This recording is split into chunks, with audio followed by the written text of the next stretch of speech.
Jumpa lagi juga di WTV. Setelah sebelumnya kita udah pernah review Vivo V20 ya. Nah, sekarang kita akan review V20 SE adiknya ya. Mumpung dia juga datang dengan warna baru nih, Aquamarine Green. Nah, smartphone ini datang dengan kejutan-kejutan yang mungkin kalian juga tidak pikirkan sebelumnya. Oke, Vivo V20 SE kali ini hadir dengan warna baru, Aquamarine Green yang satu ini ya, yang biru kehijau-hijauan gini ya. Nah, ini cocok untuk yang nyari smartphone yang stylish dengan fungsionalitas untuk kebutuhan pendukung aktivitas sehari-hari. Nah, dalam paket penjualannya kita bisa lihat ada unit Vivo-nya sendiri di sini ya, si V20 SE-nya. Kemudian ada flash charge 33 watt, ada kabel USB Type-C, ada hands-free, ada soft case-nya, ada SIM card ejector, paket dokumen, dan juga ada screen protector yang sudah terpasang di unit smartphone ini. Nah, dari desainnya, si V20 SE ini pakai yang namanya Sleek Magical Design katanya ya. Bodi tipis dan ringan, dan ini pas di genggaman tangan. Bodi belakangnya itu ada bentuk 3D curves-nya dengan high quality material yang mendukung kenyamanan saat digunakan. Ini memang enak banget sih dipegang ini ya, tipis gitu ya. Dan warna Aquamarine Green ini sendiri katanya terinspirasi dari warna laut yang membawa nuansa positif sesuai dengan tema Color Your Day yang melambangkan beauty of nature. Oh ya, kalau untuk opsi warna sebelumnya itu juga masih ada, itu yang Gravity Black sama Oxygen Blue. Nah, untuk dimensinya ini 161 x 74,08 x 7,83 mm. Ya, ketebalannya hanya 7,83 mm. Jadi ini adalah smartphone yang tipis memang ya. Bobotnya juga ringan di 171 gram. Ini bukan smartphone berat yang di atas 200 gram. Ini smartphone ringan untuk 2020 tentunya. Nah, mari kita lihat bodinya. Di sebelah kanan kita lihat ada tombol power dan tombol volume up and down di situ. Lalu di atas kita lihat ada mikrofon ya. Wah, ini menyenangkan nih, berarti mikrofonnya ada lebih dari satu nih ya. Ada SIM tray, ini non-hybrid ya, jadi bisa 2 nano SIM plus micro SD. Lalu di kiri itu kosong, nggak ada apa-apa. Di bawah ada audio jack 3,5 mm, ada mikrofon lagi, dan ada USB Type-C ya, dan tentunya ada speaker seperti biasanya. Dari sisi depan kita bisa melihat bahwa ini adalah layar AMOLED display. Ya, bukan IPS, ini AMOLED display, enak banget warnanya ya. 6,44 inci, resolusinya 2400 x 1080 pixel ya, FHD+, dan color gamutnya sudah P3, berarti ini luas banget, sekitar 103% NTSC. Wow, luar biasa ya. Nah, untuk refresh rate memang masih 60 Hz, tapi ingat, ini adalah AMOLED display, jadi response time layar ini luar biasa tinggi, dan dia juga sudah punya screen touch ID, jadi ini pakai in-display fingerprint. Lalu ada earpiece ya di bezel bagian atas, dan kita bisa lihat juga ada 32 megapiksel front kamera ya, ini 32 megapiksel untuk kamera selfie-nya ya. Ini bukannya f2.0 fixed focus, video recordingnya bisa mencapai 1080p 30 fps, dan fiturnya lumayan lengkap. Ada super night selfie, ada selfie soft light band, ada professional portrait mode juga di situ. Di sisi belakang kita lihat, nah ini ada kameranya nih, 48 megapiksel rear kameranya ya. Bukaannya f1.8 autofocus tentunya, dan ada kamera 8 megapiksel yang super wide angle, dan ini juga adalah kamera super makronya, bukaannya f2.2, dan ini autofocus. Iya, ini autofocus juga. Jadi bukan kaleng-kaleng ini ya, super wide-nya ya. Ini lebarnya adalah 120 derajat atau 108 derajat tanpa distorsi. Jarak fokusnya paling dekat adalah 2,5 cm. Kemudian ada lagi kamera 2 megapiksel depth camera di sini f2.4 fixed focus, dan ada rear flash. Video recordingnya up to 4K 30. Ya, bisa 4K untuk kamera belakangnya. Dan dia punya fitur ultra stable video. Dia punya video face beauty juga, dan ada AI 48 megapiksel, dan ada fitur Pro tentunya. Nah, beralih ke bagian dalamnya, ya dia menggunakan Snapdragon 665 yang 11 nanometer itu, dan memang masih cukup tinggi sih performanya 665 ya, performance realnya bukan benchmarknya. Yang penting kan performance real ya. Untuk RAM 8 GB, nggak tanggung-tanggung. Untuk storage internalnya ada 128 GB. Baterainya 4100 mAh. Jangan protes dulu. Nanti kita lihat aja hasil tes baterainya ya. Kelihatannya baterainya memang kecil di sini ya. Dan untuk pengecasan dia udah support flash charge 33 watt yang hasilnya juga luar biasa, nanti kita lihat ya. Dan untuk OS dia pakai Fun Touch OS 11 Android 10. Untuk konektivitas dia masih 4G memang, ya belum 5G, di harga segini emang belum ya.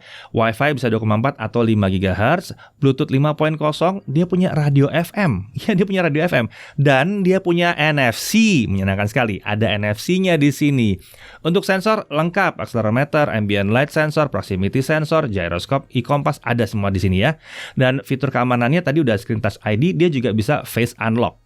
Untuk fitur-fitur unggulan ada yang namanya multi turbo. Ini adalah optimasi dari sisi software dan hardware untuk performa smartphone. Ada AI turbo, ada net turbo, ada game turbo, ada cooling turbo, center turbo, dan ART++ turbo. Lalu ada ultra game mode. Ini memaksimalkan performa hardware saat gaming dan mengurangi atau menghilangkan gangguan notifikasi, telepon, dan lain-lain. Supaya gaming tetap lancar tanpa gangguan. Lalu ada ear customized sound effect. Ini menyesuaikan sound profile yang dipakai saat menggunakan headset dengan profil sesuai dengan umur pengguna. Penting banget ini, penting banget ya. Karena berbeda umur akan beda respons terhadap suara. Jadi dia bisa menyesuaikan. Kemudian dynamic effect. Ini mengganti efek yang muncul di layar saat beberapa hal dilakukan. Misalnya saat kabel USB terpasang, saat charging, fingerprint unlock, face unlock, dan sebagainya. Kemudian ada Jovi Smart Scene ya. Ini adalah AI assistant yang memperhatikan penggunanya ya.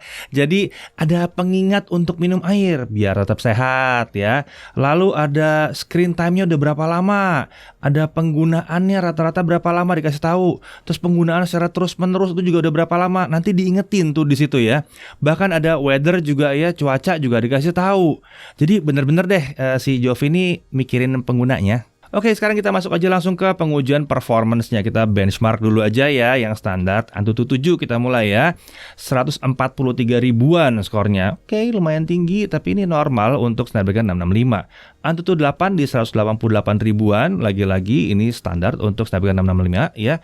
Kemudian untuk Geekbench 4 kita bisa lihat skornya juga standar untuk Snapdragon ini. Kemudian Geekbench 5 itu juga oke. Kita bisa lihat multicore-nya ini lumayan tinggi ya. Di sini 1427 untuk kelas harga dia lumayan oke multicore-nya. Lalu GFX Bench untuk T-Rex off-screen 36 fps lumayan oke. GFX Bench Manhattan off-screen kita dapat 20 fps. Dan kemudian untuk 3D Mark Slingshot Extreme kita dapat skor grafik skor di 996.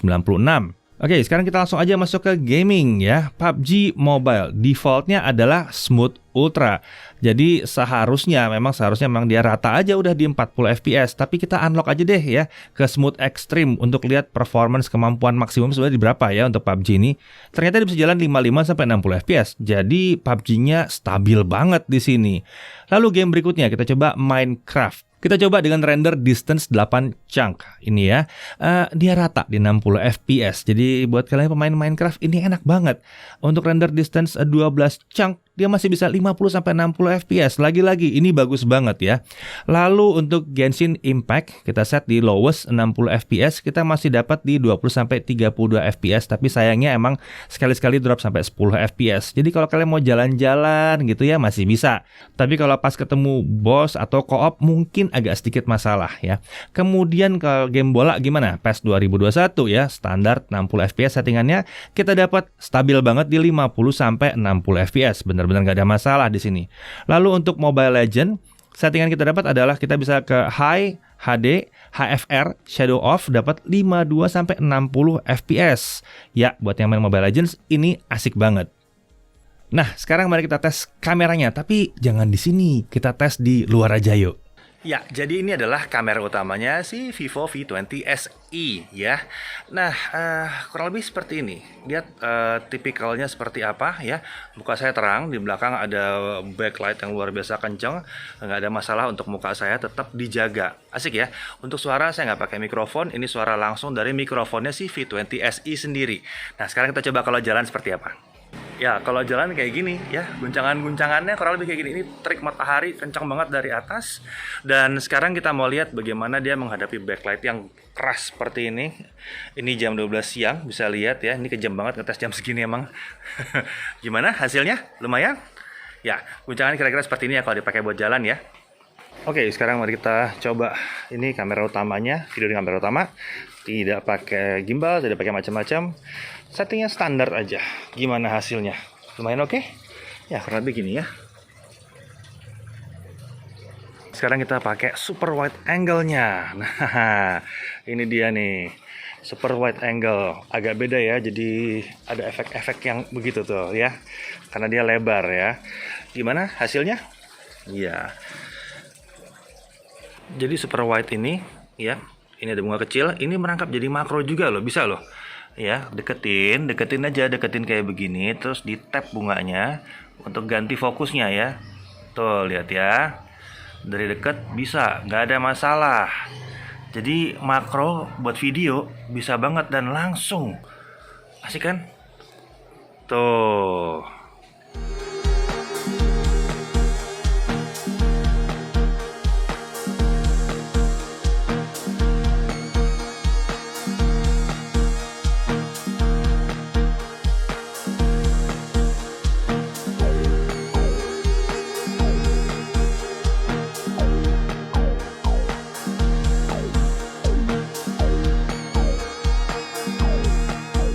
Ya, jadi akhirnya kita bisa lihat bahwa ultra stable-nya oke banget. Wah, sayangnya hanya di kamera utama ya. Selfie nggak kebagian dan kamera ultra wide-nya juga nggak kebagian.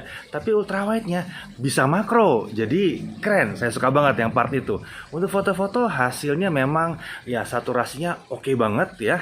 Menurut saya tajam juga. Walaupun kadang-kadang memang kita harus pencet tombol fokusnya untuk bisa dapetin fokus. Tapi fokusnya nggak cenderung buat nggak lari-lari gitu ya. Jadi masih gampang untuk diarahkan.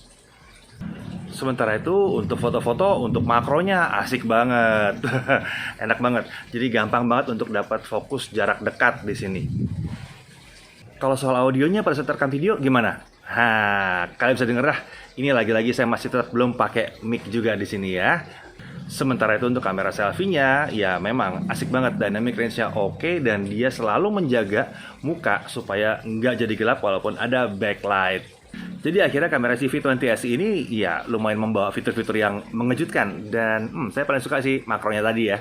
Oh ya, mode manualnya juga keren, lengkap banget mode manualnya. ISO-nya cukup tinggi, speed-nya juga bisa lambat banget, dan pengaturan-pengaturan lainnya lengkap lah pokoknya. Asik. Nah sekarang mari kembali lagi ke studio. Oke, gimana hasil tes kameranya? Oke? Iya, banyak yang mengejutkan ya. Kemudian kita langsung aja ke tes baterainya, kita lanjut ya. Video playback kita bisa dapat hampir 18 jam. Ini luar biasa loh, ini sebuah smartphone yang tipis dan 4100 mAh bisa hampir mencapai 18 jam untuk muter video. Nice. Ya, untuk gaming PUBG Mobile 30 menit baterai berkurang sekitar 7%-an. Kemudian untuk Genshin Impact 60 menit baterainya berkurang hanya 20%. Biasanya sih smartphone di kelas harga segini turunnya sekitar 30% ya. Itu pun baterai 5 ribuan biasanya. Untuk charging time gimana? Di sini kami suka banget. Kenapa? Charging time-nya bagus banget di 1 jam 5 menit. Dan dari 0 sampai 60% itu bisa dicapai dalam waktu sekitar hanya 30 menit. Ini sesuai dengan klaim Vivo dan ini sangat bagus sekali untuk smartphone kelas harganya. Oke, tentunya banyak yang nanya apakah di Netflix-nya bisa HD ya. Widefine L1 terdeteksi di Netflix, dia bisa Full HD Widefine L1, jadi nggak ada masalah. Memang sayangnya belum ditulis bahwa dia bisa HDR, tapi nggak masalah sih sebetulnya. Netflix emang kadang-kadang picky ya. Untuk touch delay kita coba pakai Real Drum, kita tidak merasakan ada delay yang mengganggu sama sekali. Jadi no touch delay di sini ya. Untuk maximum number of touch input ya, jumlah jari yang bisa nempel itu sampai 10. Saya nggak ngerti kenapa kalian butuh sampai 10 jari di sini, tapi ya dia bisa sampai 10 jari di sini. Dan yang menarik lagi adalah dia bisa melakukan Wi-Fi sharing. Ya, jadi dia bisa connect ke Wi-Fi sambil nge-share Wi-Fi-nya lagi ke orang lain. Jadi Wi-Fi hidup, hotspot hidup juga. Bisa, nggak ada masalah. Nah, untuk harga SRP yang ditawarkan oleh Vivo adalah 3.999.000. Ya, mungkin aja kalian bisa ketemu di bawah ini. Jadi kita akan tetap bilang ini di 3 jutaan lah ya. Nah, oke. Mungkin smartphone yang satu ini layarnya memang masih 60 Hz. Tapi ini ingat, ini AMOLED display. Warnanya bagus, response time-nya juga bagus banget. Bahkan kami lebih sering pilih yang 60 Hz AMOLED ketimbang pakai IPS yang refresh rate-nya tinggi. Karena terasa lebih enak aja, ngelihatnya lebih enak juga ya. Nah, kemudian mungkin kalian akan mempertanyakan kenapa nggak ada support untuk konten HDR. Tapi ya sebetulnya meskipun dia nggak bisa support konten HDR, warnanya udah di color gamut P3 ya. Jadi nggak ada masalah sih sebetulnya. Lagian nonton konten HDR di sini juga nggak segitu hebatnya. Yang penting jumlah warnanya udah bagus, udah banyak, udah oke. Nah, secara umum daya tahan baterainya ini memang nggak bisa dibilang luar biasa hebat, nggak sampai 24, 27 atau bahkan 30 jam. Tapi untuk baterai 4100 mAh ya, karena dia mau dibuat jadi tipis, 18 jam itu udah oke banget. Kita bahkan pernah lihat kok yang pakai baterai 5000 kurang dari ini kemampuannya. Ya, ini ya paling enggak kan dia tipis ya dan ngecasnya juga kencang. Di sisi lain kita bisa lihat bahwa opsi warna yang baru ini emang keren banget ya. Si Aquamarine ini keren banget ya. Dan smartphone ini tipis juga, jadi secara desain emang enak makainya. Udah jarang sekarang nemu smartphone yang bisa tipis dan ringan seperti ini. Layar juga tadi udah oke banget, kemudian chargingnya cepet, kisaran 1 jam doang ya. Performanya untuk benchmark mungkin emang kelihatan biasa-biasa aja, tapi pada saat kita main game, ini performanya terutama di game e-sports ya, kencang banget, nggak ada masalah. Sementara itu kameranya juga oke banget, bisa ngerekam sampai 4K dan dia punya ultra wide plus digabung jadi makro ya. Jadi kita nggak perlu lah banyak-banyak kamera di sini. Digabung aja, saya suka nih, digabung aja ultra wide sama makro, seneng banget. Dan yang nggak kalah pentingnya adalah dia masih punya FM radio kalau dibutuhkan dan NFC ya. Ya, jadi kalau kalian nyari paket smartphone yang ringan, cakep, kameranya oke banget, layarnya AMOLED ya, harganya pun pantas lah ya untuk apa yang ditawarkan. Sepertinya si Vivo V20 SE ini bisa jadi pilihan yang sangat menarik. Saya Rifan, jaga TV TV.